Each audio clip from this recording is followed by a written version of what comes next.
Welcome, everyone, to the Nate Wenke podcast. I have Harley Seelbinder here with me today, and it is a very special day because this is the first time that I've actually had Harley on my podcast. Now, in some sense, though, this is more of a joint episode than anything. So how we're going to do this actually is basically we're going to split the episode into two different parts. There's 4 distinct topics that we're going to cover that are all under the same general umbrella. So we're going to split it into 2 different episodes to kind of give us both some content to put on our individual podcasts. So that's kind of the idea here. And thank you for joining us today, Harley. Yeah, It's a lot of man, fun to no have you problem. on. I've had you on Yep. too many times, and now it's time to fix the balance. Now I come on yours. So, I don't know about too many. No, but not too certainly, many. Yeah, certainly this is fun to kind of switch it up here. Mm-hmm. And a quick note, Harley, as many people know, was the first go here for the podcast world, and he kind of kept pushing me in a good way to do it. So I'm glad he did, because it's very useful so far. It's been quite the interesting experience so far. So thank you for that. Yeah, self-development. It's just kind of a selfish endeavor, Oh, yeah. but we'll see what other people think of it. But, Yeah, but yeah. for sure. So yeah, you were talking that we're going to talk about 4 different things under this umbrella, and what is that umbrella? Yeah, so some people call it biohacking. The 4 topics, we'll just go there, is intentional heat exposure, intentional cold exposure, intermittent fasting, and HIIT workouts. And we'll go into each of those. And first, we're going to start with hot and cold, or cold and hot, whichever way you prefer. And I've done a little bit more research than you have in those, so I'll probably try and take the reins there for those 2 topics, and then we'll switch over to the next 2. And we're also going to talk about our individual experiences with both, because we both have become quite addicted in a good way to this, to quite the extreme extent, which we'll quick detail here in a second. So anything else kind of preliminary that you want to talk about, or do you want to kind of jump into cold? Well, I'd first want to talk about just this idea of hormesis and stressing yourself in strategic ways. Like, sometimes people have this negative connotation of the word stress, where it's like, oh, stress is a bad thing. I'm stressed out for school or for work. But if you actually stress yourself in short durations strategically, you actually build up a stress resilience, and you're able to handle stresses in life more. And so that's kind of just the whole idea of these biohacking methods. All 4 of them stress your bodies in ways, not too much stress where it's counterproductive, but enough that it keeps your body resilient. And so that's that idea of hormesis. And I was just going to quick mention, there's like there's a little bit of sciencey terms that come up, but there's 2 things that occur when you stress your body that, from what I've been able to find. One is called mammalian target of rapamycin, and that when you stress your body in ways and it increases this mTOR, you actually increase your DNA repair and decrease the risk of senescent cells. Senescent cells are like cells that are stagnant that actually would yield a cancer cell over time. So doing that will increase DNA and decrease risk of cancer cells. And the other side of this is this adenosine monophosphate activated protein kinase. It's such a long phrase, but it's AMPK. Yep. And when you stress your body in ways that we're talking about, you increase this AMPK, and then there's 2 side effects. You increase your VO2 max, which increases your cardiovascular health, and you also increase your metabolism. So in stressing your body, this is just the summary, you practically increase your longevity as a human. Like, you're going to live a longer, healthier life. And that's a little bit of science. It's technical, but I find it interesting. So that's just a little bit of a summary. Yeah, and this is really a key point here. This is kind of the basis for all exercise and all resistance training in general, and kind of the basis behind these protocols is what actually occurs is when you intentionally, and intentionally is the big term here, is when you intentionally decide to stress your body with different mechanisms, whether that be heat, whether that be cold. That's it's the basis of exercise. Your body will adapt, and your body will respond in a way to actually improve. Now, there's a fine balance here because you can go too far. So you can overstimulate yourself and actually have damage that's counterproductive. But a lot of people will end up on the side of not stimulating themselves enough at all. And it turns out that we're load-bearing creatures. We're designed to have stress on our bodies, and our bodies react positively to mild hormetic stress, which is what you talked about at the beginning. And it's actually critical for us to live longer and healthier and happier lives. And we'll talk about that quite a bit. Another interesting point here is this is also kind of the basis for CBT, which is cognitive behavioral therapy. And we've talked about this before, but cognitive behavioral therapy is the type of therapy that you would receive in most clinical psychological settings. So if you, for instance, have a phobia of an elevator, a lot of people are scared of elevators. It's a common thing. Or spiders or needles. A lot of people are scared of needles. Basically, how this works is through gradual increased exposure to whatever it is that sets you off in terms of stress that you're scared of, you will over time become less, and you'll develop less and less of a stress response to this, and actually be able to overcome your fear. Now, there's a big key point here, which is this mindset point, which is there's a big difference between whether or not you voluntarily decide to take on a stressor versus it's happened to you against your will or unexpectedly. There's actually an entire different set of biological and physiological effects that take place when you choose to put yourself in a stressful environment. And that's a very key takeaway here because, some of these protocols are very stressful, but in engaging with them intentionally, which is the basis of CBT, you are the sort of person that can overcome these things. And Nietzsche got it right when he said, "What doesn't kill you makes you stronger." It's also a pretty good song I've heard. So, Yep. But that's just a key point here with that mindset component about intentionally going into these states of stress and the growth that can come out of that. So hopefully that will kind of set the stage, and I appreciate you putting out some of those scientific terms that are kind of tricky to nail down. So Sure. Yeah, and not only have we just been studying it, we've also been, like you said, engaging in these purposefully and seeing quite a few benefits, even if it's just mood and mental benefits, just feeling better, feeling good. But yeah, it's been a good ride. I think it's been 7 or 8 months that we've been going down this train. Just going down this train in general, biohacking, learning more, trying new things. But it's been a fun journey to do individually and together. So, no, for sure. Also, another quick thing I wanted to mention before we dive into cold immersion or cold exposure or cold therapy, however you want to define it. A huge amount of the, let's call it groundwork and data collection and aggregation was done by a couple different people. And I want to give them credit because a lot of the stuff that we're drawing on, it wasn't like we spent the hours analyzing the scientific literature to identify which studies were key in terms of takeaways. A couple of individuals were very influential for me and for you. And one of those is Dr. Andrew Huberman, who has a very successful podcast. And I would highly recommend looking into what he says about these different topics because they're so complex that each one that we're going to talk about, you could do a 2 or 3 hour episode on, no problem. And he actually does that. So if you want more of the data and more analysis of each of them individually, highly recommend going and checking out his podcast, Huberman Lab Podcast. Another person is Peter Attia. He's a podcast called The Drive. He's also very knowledgeable, big fan of him. He's had Huberman on. Huberman's had him on. They're kind of in that same sphere of longevity and health. And finally, another person is Dr. Rhonda Patrick. She's been on Joe Rogan like 7 or 8 times, an immense amount of times. She just has this insane wealth of knowledge.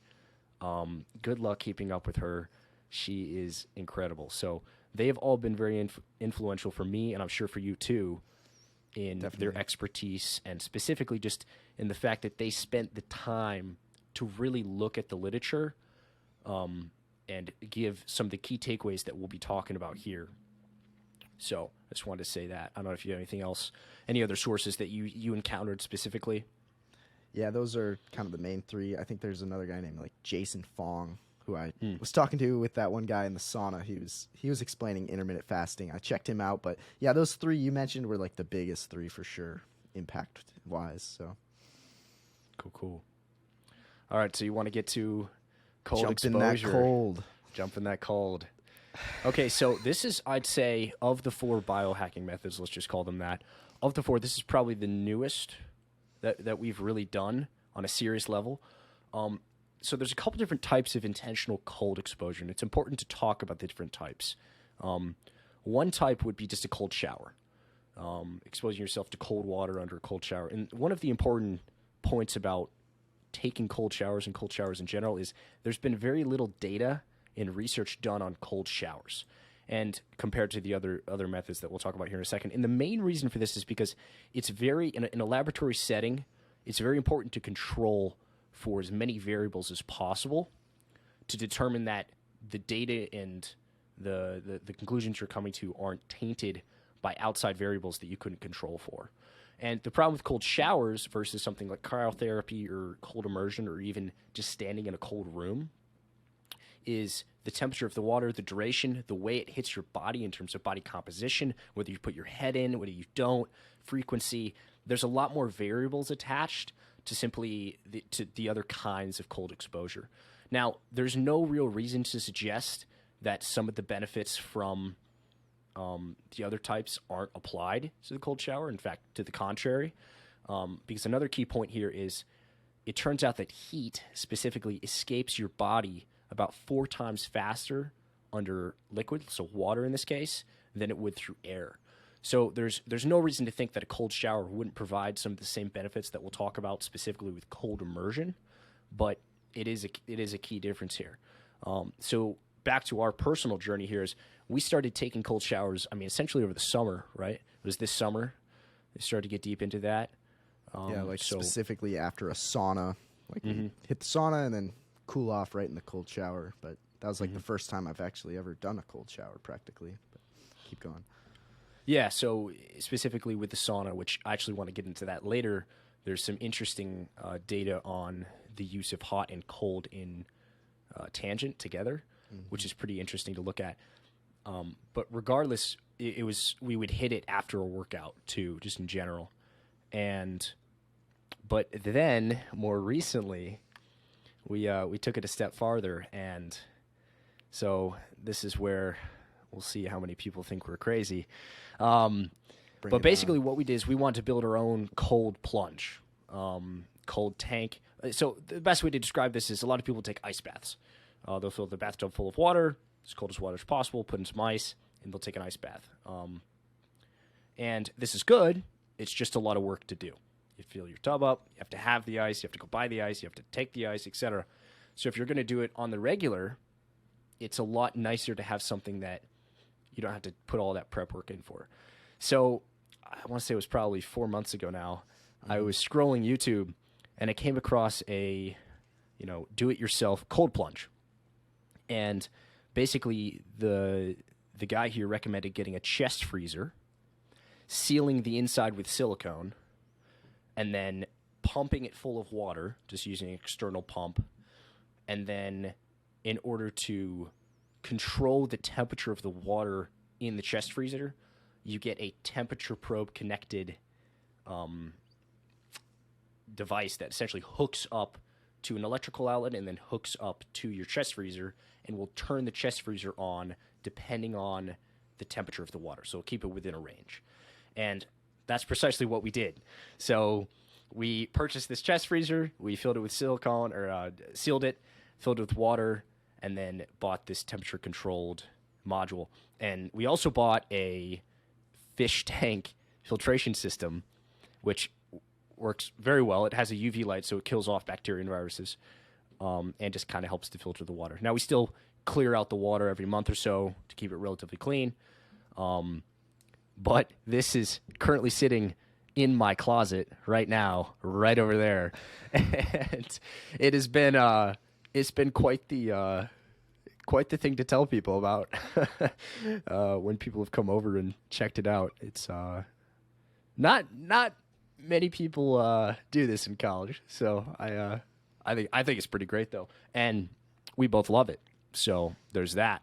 It's a love-hate relationship, you know. It's Yeah, like yeah, a lot of love-hate. your mind is like, I don't want to go in, but you kind of have to. You know, Oh, as, yeah. as Rogan might say, conquer the battle with your mind or your inner bitch, whichever one you want. Yep, for sure. Yep.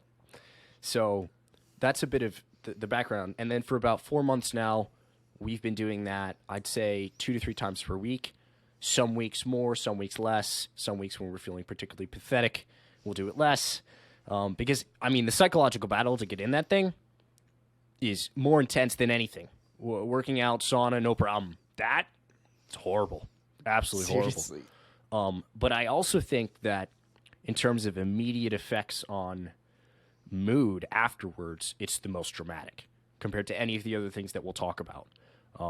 I noticed the greatest increase in mood after something like the cold plunge. And I think there's a direct correlation between that and just how intense it is and how much I dread it. Seriously. So we've been doing that, and we've adjusted the temperature. And I mean, we started at what, Harley? I can't totally remember. 45, 46, something like that. And then dropped it to like 42. And then we saw a video of Rogan getting in this ice-filled contraption, and we're like, Yep. wow, we really got to lower our temp. So I think it's sitting at like 34.9 or 35 degrees. I just looked over there as we were Yep. setting up. Yep.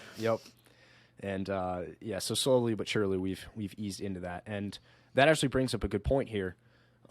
With a lot of these different stressors, is it's impossible to design a protocol that fits everyone. Period. So everyone is a nuanced individual, and there simply is no one size fits all. Duration, frequency, intensity, and the type of cold exposure will all affect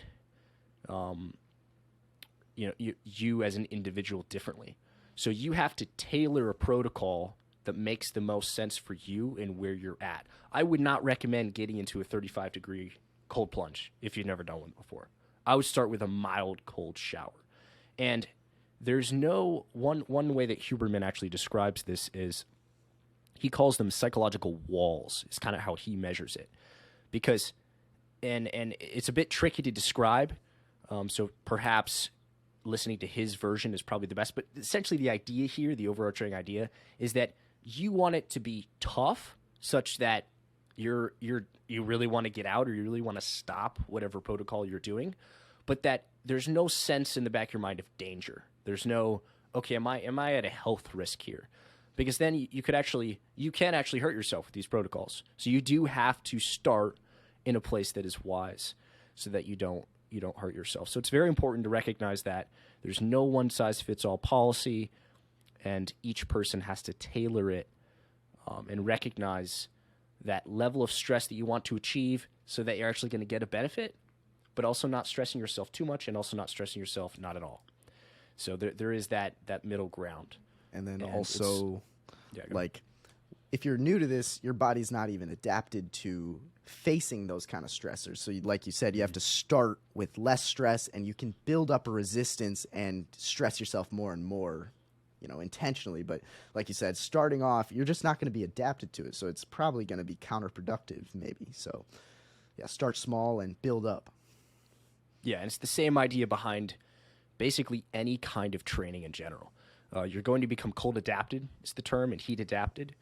And then same with resistance training, same with weight training. Is your body it's actively trying to protect itself in a sense from whatever movement or stressor you're putting on it.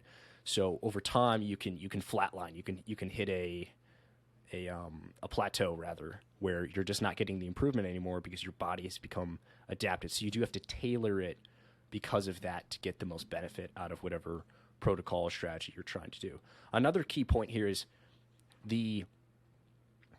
depending on your goals of what you're trying to achieve, whether that's longevity, health, overall physical fitness, or strength or weight training or hypertrophy, that can also change the equation here in terms of what protocol you'll pick, at what duration, at what intensity.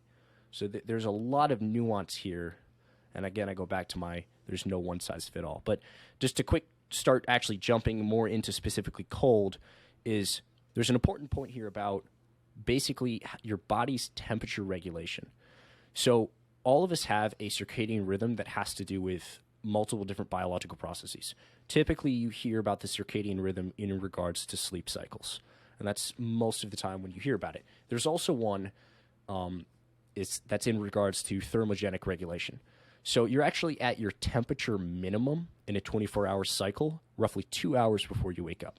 So if you wake up at 6 a.m. or 8 a.m., it's around 2 hours before. So when your body's actually at its coldest.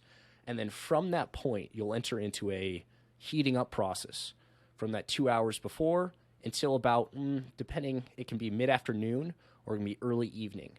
And after that, you'll actually start to decrease in temperature. Because it turns out that as you go to sleep, your body's actually cooling down in temperature. And this is also something interesting about timing your cold exposure and your heat exposure.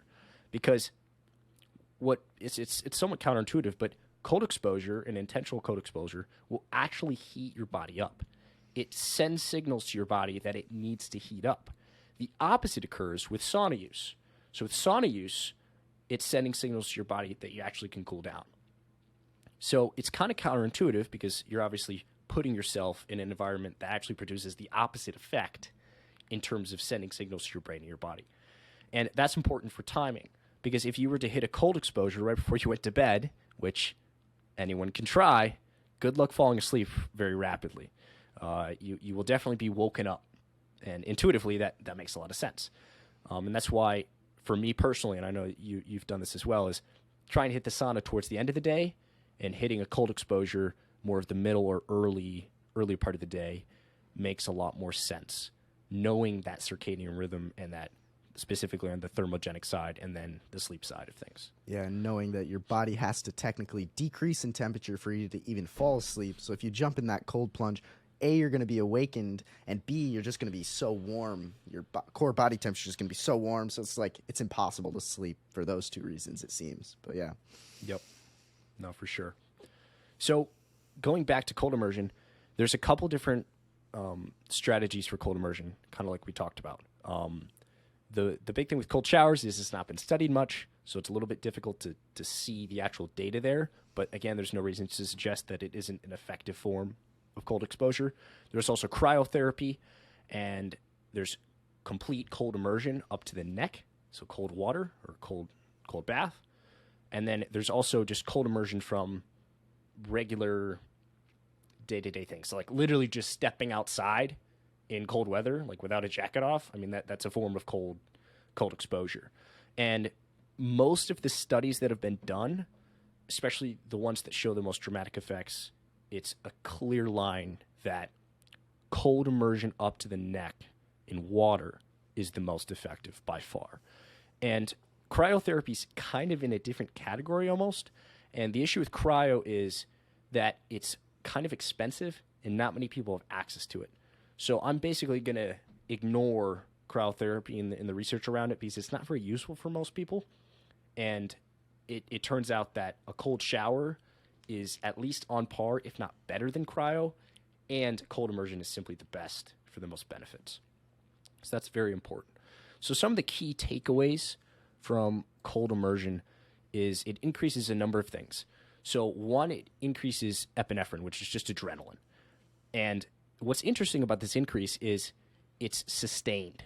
So multiple studies have shown that it's not a 10-second or 10-minute increase in adrenaline. It's a multi-hour increase in adrenaline. And you may ask yourself, okay, why might you want to have such a dramatic increase in adrenaline for a sustained period of time? Well, in regards to mood and focus, it turns out that, again, back to our mindset thing, that when you put yourself in this stressful state, it can elevate your mood and your focus, partially because of that adrenaline increase. So that's one potential benefit from cold immersion. Another one is the increase in dopamine.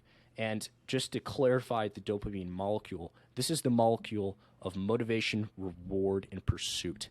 It can get confused sometimes with the other different molecules such as oxytocin. And what are the other ones, Harley? I don't know if you know them off the top of your head. I'm not sure. Okay. Regardless, it can get confused with others. So it's good to narrow in as it's the one of motivation, reward, and pursuit. And intentional cold exposure can dramatically increase dopamine. There were several studies that I looked at that saw a 500% increase in dopamine for a sustained period of time, 3 to 4 hours after the cold exposure. This is insane. So in terms of elevating mood, this is massive. So you can actually compare this to the dopamine hit that you'll get off of taking a hit off of a cigarette or having a glass of alcohol.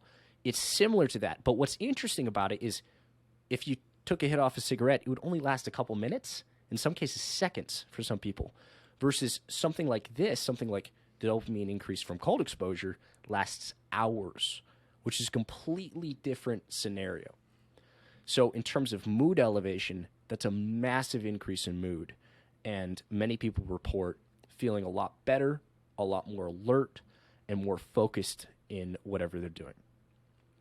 Another interesting thing that we found was that there's a big boost in metabolism.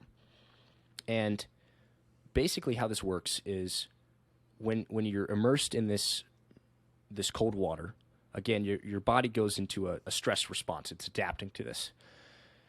And basically, your heart rate will increase. It releases adrenaline.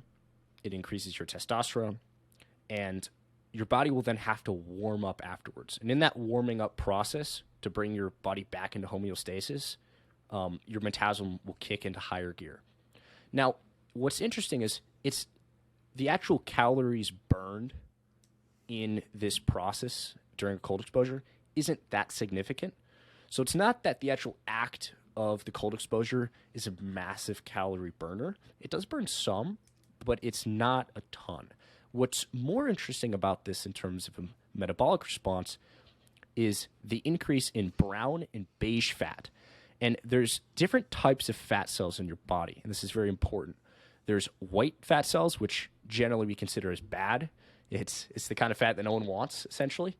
And their main purpose is to store energy for potentially later use. Whereas brown fat and beige fat are two types of fat cells that have mitochondria in them and actually are thermogenic in the sense that they're used to heat your body back up and basically are the powerhouse of your metabolism. So having more brown fat and more beige fat actually helps to boost your overall metabolic rate and your overall metabolism. And that's one of the key effects that's been noticed by doing consistent cold immersion, is it increases the amount of brown fat in your body and decreases the amount of white fat in your body. And this helps with an overall elevated metabolism and has been shown to help with weight loss as well. So those are a couple interesting conclusions about cold exposure. I don't know if you have any quick comments about those too. Yeah, just in regards to like the dopamine, motivation, reward. It's like, I feel like I haven't coined this, but I've been saying it, of this cold plunge mentality of, I don't know, 6 months ago, I've kind of always reminded myself as kind of like a, easygoing, agreeable person. And I feel like I've truly faced a shift almost in my intensity and just, I can't even fully describe it, but it's like, we're going in the cold plunge. And like, it's like this focus and like intensity, but it's like, it's not a scary intensity. It's more of like, I'm intense and motivated and driven and ready to go, ready to conquer my work, ready to, say what's on my mind. And like, I've just noticed a huge just increase ever since this cold plunge. It's like, it's truly changed my way of thinking, and I just feel insanely motivated. It's like, I feel like when you get out of that cold plunge for those next 20 minutes to 2 hours after, it's like you feel like a new man, a man ready to conquer the world. And I feel like, well, there's just one other thing I was going to add. I heard Huberman talking about it on Lex Friedman's show of, when you're getting in that cold, let's say immersion, where you're in the bath, the blood rushes away from your hands, it rushes away from your feet, your limbs, and actually your testicles it rushes away from. And it goes to your two important organs, the heart and the brain, just like that's where a lot of the blood is circulating. But when you get out, blood rushes back to all the other areas over the next 20 minutes. And it actually, as the blood rushes back to your balls, you actually get a big increase in testosterone. I don't even know how big, but I've noticed like an intensity, almost like a passion. Testosterone, I forget exactly what it does, but it's kind of just coined like the masculine, neurochemical, and that's a really interesting part of it as well. And I don't think women will receive that same benefit, but they'll definitely receive the benefit of just the increased dopamine. And we live in a society where it seems like a lot of people have this like quick fix. Oh, I'll take a hit of my vape. Oh, I'll take a pill. And it's like, maybe if you try jumping in this cold plunge, you never know how amazing you would feel. Like when I think of an addiction, like that's almost like something I could be addicted to, that feeling after the cold plunge or after a lot of these different stressors that we'll be talking about. No, for sure. Huberman also mentioned something pretty crazy, which is that he encountered someone that actually used the cold plunge to overcome their addiction to alcohol. So basically, they replaced the dopamine effect of taking alcohol, and instead whenever they would have that urge, they try and go to the cold plunge and actually try and do that, or a cold shower. And it's an interesting case there, where you can actually replace a bad addiction with in some sense a good addiction through that process. And yeah, I mean, that boost in testosterone is huge. What I was looking at in terms of studies said that there could be a 2 to 4 times increase in testosterone. So I mean, quite dramatic. I could have gotten that wrong. And again, there's a lot of data here, so highly recommend it. If you want a deeper dive into the data, go check out some of the people that we mentioned and their analysis as well. Yeah, so that's a huge one. Mood and focus, definitely a massive benefit. A couple other key things to note here is, again, back to this timing thing. If you're trying to go to sleep, it's not best to do a cold plunge at the end of the day, period. It's just not. And another thing in terms of timing that's important is, depending on your goals in the fitness realm, some people are dead set on strength and hypertrophy goals. So they want size and they want to be stronger. And a lot of people, if you're bodybuilding, that's kind of the key important metric there. Perfectly understandable. If that is your most important metric, if that is your key goal, hitting cold exposure less than 4 hours after an intense workout has been shown to decrease hypertrophy and strength gains. So again, if that is your chief concern, it's best to move that cold exposure away from the time that you work out. So that's just an important takeaway there as well. And granted, doing it in the morning is probably better for your sleep cycle as well. So that's another important one there. And you and I have both noticed an immense increase in mood and focus. Metabolism is a little bit harder to track because we're doing so many other things, but definitely mood and focus and intensity, but not intensity in a negative way. I certainly wouldn't call it that. It's more an ability to be focused on content and material effectively, and really narrowing your focus when you need to.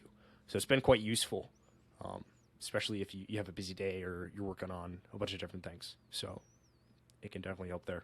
Yeah, I noticed like a bit of it's a kind of a weird word, but like flow state of like, you're just so in the zone. You put in some music. It's like you're so much more focused. It's the most focused I've ever been has been after the cold plunge, just like this. Oh, Maybe yeah. not right after, and not if I am in there too long, but if I hit that sweet spot, it's like, wow, I'm ready to conquer. It's interesting. Yep. No, for sure. So, a lot of people will ask, Okay, so then how often should I hit the cold? You know, what kind? How long? What duration? How long? What temperature? And I go back to one of the big earlier points, which is there's just no way to answer that question. Everyone's going to be different. Each of us has our own biology and are all starting from different places in terms of how adapted we are to different stressors and stimulants. One thing, though, that has been noted is that there is a sweet spot in terms of, for cold immersion specifically, on how long you should spend in cold immersion in a given week. And in several of the studies that were conducted, the magic number came out to be 11 minutes. And don't ask me exactly how they came to that number, but through the study, that's kind of what they determined as the peak performance was that 11-minute mark. And it was trying to get 11 minutes in a week of direct cold immersion exposure. So, you know, just for potential protocols for people out there, if they're trying to take ice baths or even if they want to go full send with a cold plunge in their closet, hitting that 11 minutes is important. So maybe 2 minutes, one day, 3 minutes, or you could do, and then skip a day, and then another 2 minutes, and then another 3 to 4 minutes to get that 11 to 12 minute mark. So another point there too is you can become too adapted. So there's been different studies that will look at, okay, is it best to wait a day in between cold exposure? And the same thing with heat exposure. Is it best to kind of try and stagger it so you're not doing it every single day? And it looks like there is some data to suggest that trying to kind of trick your body and switch it up is important. And a lot of people will know this general idea. Again, back to this plateauing effect, is if you're in the gym and you're doing the same movement every day at the same weight, you're not going to experience the same benefits. So there's less room here to do as much as you can in terms of a weightlifting workout where you can really switch things up. But it's important to recognize that and keep track of where you are at in terms of how stressed you are in that environment. And back to Huberman's analogy of walls and really saying, okay, how many walls am I overcoming? How many steps up am I going here? How difficult really is this for me? And am I getting the same stress effect that I would have, a month ago? And that's important to keep experiencing the maximum amount of benefits from these protocols. So that's another important point there. So that covered a lot about cold exposure. Anything else you wanted to add before we move on here? Yeah, if anyone wants to come over and check out our cold plunge, come on. Come on over. It's waiting for you. It's calling your name. It knows your name. Yeah, it does. Oh, man, it's calling me right now. Yeah. I'm just talking about it. Seriously. Oh, man. Oh, that's funny. But So, yeah, that's a great overview, I'd say. yeah. So we can move to the other side of the spectrum. Cool. Yeah, so now we'll jump into heat exposure. And, we covered a lot of the general important metrics about your body's circadian rhythm in regards to temperature and thermogenesis. And back to the point we made earlier about if you're going to hit heat exposure, doing it towards the end of the day makes a lot more sense in regards to sleep and that part of your circadian rhythm. And with heat exposure, again, there's a couple different categories.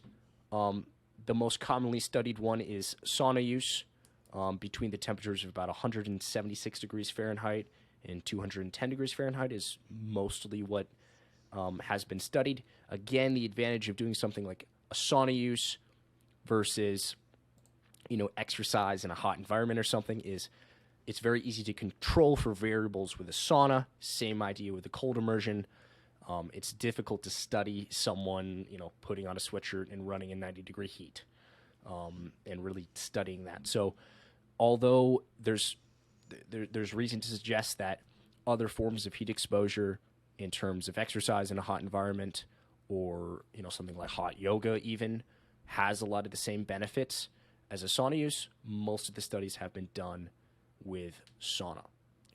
And anything else you want to add there? Just quick introduce the topic. Yeah, it's like, yeah, doing it in the evening seems to be the best because, like, if you did it early in the day, it does kind of calm you down. Like, you know, it cools your body temperature down, which kind of signifies in your brain, oh, it might be time to relax, rest, chill. And so, yeah, like you said, do it towards the evening. And yeah, and also I think it has a similar thing where it's like, if you do it every day, you might actually become too adapted and be counterproductive. There's a middle ground, but we can dive into the weeds. Sure. Yeah, no, there definitely is a middle ground.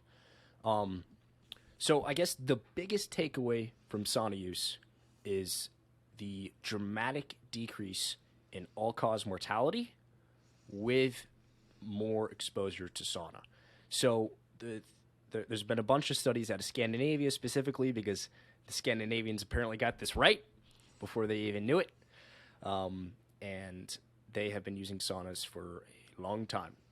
And or as they might say, sauna. Yeah, Aiden, our roommate, would get mad at us for saying how we're saying it, but I'm just gonna. It's all good. But. Yep, keep going. But what they found is, you know, they would analyze groups and they would compare groups that would do a single sauna session in a week versus 2, and then they go up to 4, and then they go up to 7, and it was a direct correlation between the more sauna use you did, the greater the benefits in all-cause mortality. And all-cause mortality is kind of a medical term. It's kind of a catch-all term, but it's essentially the idea of you're decreasing the likelihood of dying from, well, all the things. And the biggest things are like heart disease and cancer are the 2 biggest killers, actually, of people in the U.S. and well, I don't know about worldwide, but are 2 of the big ones. Sure. So that's kind of the catch-all term. And this study particularly that looked at people that would hit the sauna 4 or more times per week had a 50% reduction in all-cause mortality, which is insane. I mean, that's just insane. That simply exposing yourself to heat stress on a consistent basis could have a 50% reduction in all-cause mortality is crazy. So, I mean, this is a massive finding. This is just massive that such a simple protocol could produce such an insane benefit. So this is the biggest takeaway for sure. Yeah, and it's like this study you're talking about, it's not like a study where they studied for like a year or a week. Mm-mm. This is like a 20-year study, and that was the mean follow-up time of all these middle-aged men in Finland. And yeah, it's like, it's just irrefutable. It's like if you sauna 4 to 7 times a week, you're just asking to increase your longevity and decrease your risks of heart disease. It's like, in my opinion, it seems to be like one of the easiest things one can do. Like getting in that cold, hard as heck, but getting in that sauna, even just for 10 minutes, it's like all you have to do is sit there, and seriously, it's really not that hard. And honestly, find it to be like one of my favorite places on earth, like that sauna. But that's just me. So. No, I'm with you for sure. And the mechanism here, it's the similar for the cold plunge too. But basically, your body produces first dynorphins. Hopefully, I said that right. To then produce endorphins. So dynorphins are negative signaling chemicals. So essentially, stress chemicals. Your body is like, oh my word, I'm stressed. But they actually they set the stage for the endorphins to be released that then have the enhanced effects on the mind and the body. And it's why a lot of people will talk about, you know, post run, a runner's high, or post sauna or post cold immersion or post workout. They'll have this sense of an elevated mood or even euphoria sometimes. And it has to do with these endorphins being released. And back to the general overall principle, intentional stress on the body that you do with that mindset can be extremely beneficial. So that's a pretty cool thing that they found. A couple other key takeaways from sauna use that the studies have found is it can decrease cortisol levels, and cortisol is essentially the stress hormone, and it enhances the activation of DNA repair / longevity pathways. So it turns out that it's almost like your body's cleaning house, it kind of activates repairing old DNA and helps with overall lifespan, which was another finding, that people actually live longer. Back to the all-cause mortality thing. That actually means they live longer. So that's pretty cool. Another key takeaway was there's an increase in something called unique heat-dependent molecular mechanisms, also called heat shock proteins. And it was something I didn't talk about previously, but the same mechanism happens in cold with cold shock proteins. And basically what we know about these is they help monitor, and they might even repair protein structures within our cells. And the integrity of protein structures is vital for our health and well-being. So these are all different mechanisms that have been observed with intentional heat exposure through sauna use. And that's pretty exciting. And you talked a little bit about that DNA repair, I think, at the beginning. I don't know if you have anything else to add on that. Yeah, I think it helps boost DNA repair, like even like neurons, like helps boost the rebuilding of new cells, new DNA, new neurons, and also helps recycle old cells, which are called senescent cells. It's like, that's why maybe there's a decreased risk in mortality, because you're decreasing the risk that there's going to be senescent cells that come up. And also, like, your heart is forced to pump a lot when you're in the sauna. So it's like just another way where you're just stressing yourself and, yeah, boosting repair and, resilience. It's interesting. Mm-hmm. Yeah, no, for sure. And we've been doing the sauna now for quite a while, a year or more at this point, probably longer. I'd say maybe a year. I don't know, honestly. I mean, it depends on consistently versus like off and on when we could. Mm-hmm. And I hit a sauna probably 10 years ago once without really sure knowing what it was. But consistently, probably a year we've been doing it. And I'd say probably 4 to 5 times per week. We'll do 20 to 30 minutes.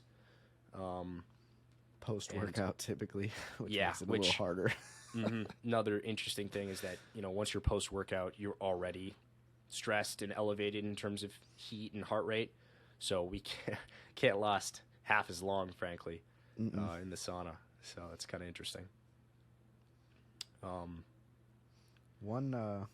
I guess a con that I've heard that was kind of interesting of saunaing, especially if you're a guy who's wanting to have kids. Oh, yeah. Yeah, this is important. Saunas can actually decrease. It can actually kill off some sperm. So it's like, for someone like me who's not trying to have kids right now, it's like less of a concern because your sperm kind of regrows every I think it's like month or two. It's like it recycles all of them. So it's not as big a deal. But if you're a person who's trying to have a kid, I've heard recommendations of either steer clear of the sauna, or if you're really a sauna guy, put like a cold pack on that area to keep keep those guys not dying. So just a little bit of an interesting thing that I heard.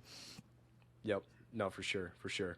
And a little bit of anecdotal personal evidence for me in terms of overall benefits was I sleep a lot better. I just do. I notice I sleep better. I notice that my soreness levels, how sore I am, decrease overall the next day. And then back to mood related things is your mood's just enhanced.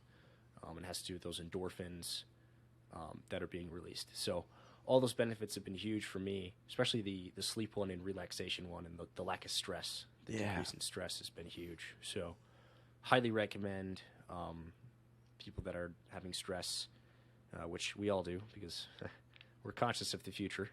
So it's kind of a prerequisite to consciousness to be stressed, that hitting the sauna can be very beneficial for that, for sure. Seriously. I had some guy in my class, he asked, Harley, do you ever get stressed for school, or you don't seem that stressed out? And I was like, I have a pill for you. Come with me to the sauna tonight at 6 p.m. Ever since I started hitting the sauna, my stress for work, school, this podcast, etc., it's just kind of decreased. For some reason, it's just this calming effect. It almost I've never felt as calm or just at peace after the sauna. If I'm stressed out about anything, I go work out, hit that sauna, and then hit a cold shower. It's I don't know, I feel like a person who, instead of looking at a situation in life and being stressed about it, it's now, oh, it's just a reality of life, and it's okay. You know, I just have this like sense of just it's gonna be okay. And I recommend anyone who's like has anxiety or just really stressed, really just check it out. It's just life changing. Yeah, no, for sure. Same effects here. Same effects here. And it's crazy that, and this is kind of a more conclusive point towards the end, I think we'll talk about, but it's crazy how little these things are talked about. These are relatively simple, in most cases, low cost. If you have access to a gym that has one of these, cold shower especially, basically everyone has access to that. It's crazy how little these things are talked about. Something like a 50% decrease in all-cause mortality isn't talked about. And I remember being particularly annoyed with this fact when COVID happened, because there was just basically zero discussion from our public health experts on practical things you could do in terms of exercise and hot and cold exposure to improve your metabolism and diet and improve your immune system. And it was very strange, and I don't want to get too into the weeds on that one, but I guess the overall point is just like, these are extremely accessible, low cost for the most part, ways to have dramatic increases in health for an individual. And what's even interesting about the sauna too is, like, some people have a hard time getting motivated to go work out. And I mean, fair enough. I mean, it can be hard to get motivated to go work out. I'm rarely motivated to go work out. It's more of a discipline thing. But the sauna has a lower barrier to entry, in my opinion, because you sit there, and it produces a lot of the same effects of exercise. And it's back to that whole concept of the intentional stressing of your body, is you get some of those benefits. So even if you're someone that doesn't want to get into working out, hitting the sauna is a great place to start. And I mean, both is the best, but great place to start. And I actually know that sometimes, like on rest days or days when I don't have time to work out. Okay, I can't say that. I was just going to say. I just made a sin. Oh, gosh, committed to sin there. Or days when I don't want to allocate time to work out, but I could. I'll allocate time to the sauna and hit that instead. And it still has a lot of the same benefits. And sometimes I'll put it above the workout, I suppose, in the hierarchy. So kind of a quick note there about the lower barrier to entry there. So. Yes, certainly. It's like I feel like we live in also just a culture sometimes where people are like, they feel like they don't have control over their health. Maybe they'll go to the doctor and wait for results, or maybe the government's telling them the best healthy things to do. But it's like, you actually, as an individual, have so much ability to change your mood, change your state, etc. So it's like, and these methods we're talking about are just some easy, like you said, low cost, easy ways. So yeah, definitely check them out. For sure.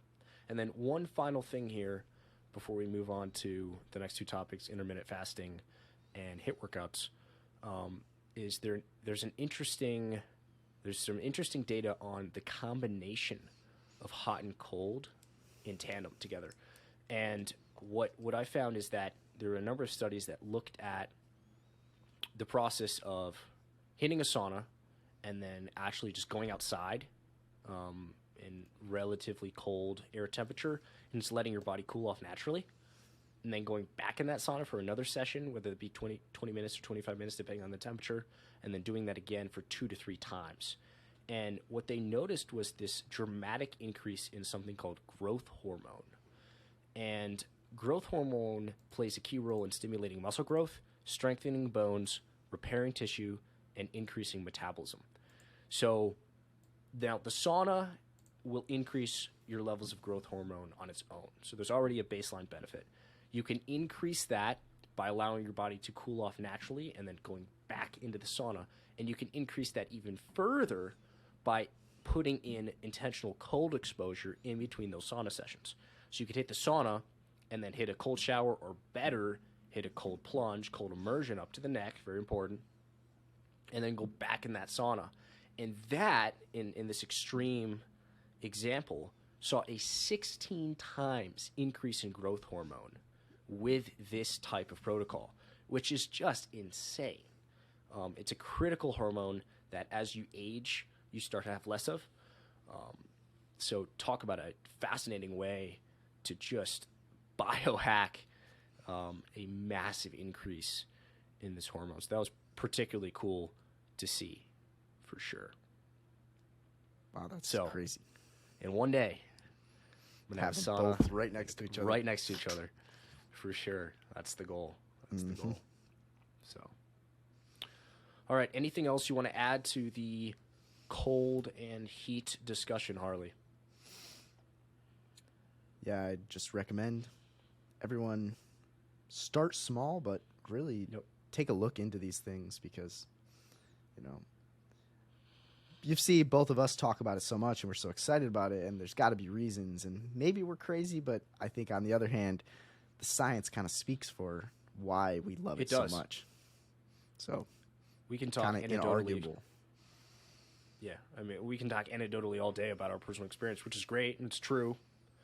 But I mean, the science is very, very solid on the benefits of these protocols. So, So yeah, highly recommend.